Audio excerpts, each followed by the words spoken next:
Hi, ഞാൻ doctor Prasad Menon, orthopaedic surgeon and sports medicine handle ചെയ്യുന്നതാണ്.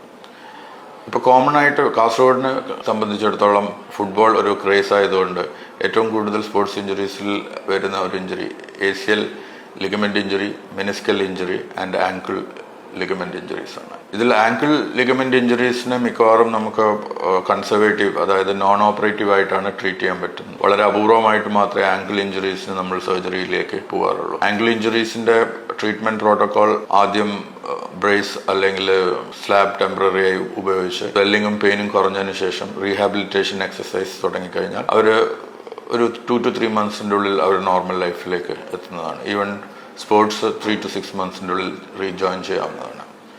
വേറെ നമ്മുടെ ACL ആൻഡ് മെനിസ്കൽ ഇഞ്ചുറീസിനാണ് കീ ഹോൾ സർജറീസിന്റെ ആവശ്യം വരുന്നത്. പ്രത്യേകിച്ച് സ്പോർട്സിലേക്ക് താല്പര്യമുള്ളവർ എന്ത് വന്നു കഴിഞ്ഞാലും ലിഗമെന്റ് ഇഞ്ചുറി MRIയിൽ കൺഫേം ആയി കഴിഞ്ഞാൽ നമുക്ക് നോർമൽ ലൈഫിലേക്ക് തിരിച്ചു പോകണമെങ്കിലും സ്പോർട്സ് എന്ന ആക്റ്റീവ് ഗെയിമിലേക്ക് പോകണമെങ്കിൽ ഈ ACL ഇഞ്ചുറീസ് റിപ്പയർ ചെയ്തിരിക്കണം, മെനിസ്കസും റിപ്പയർ ചെയ്തിരിക്കണം.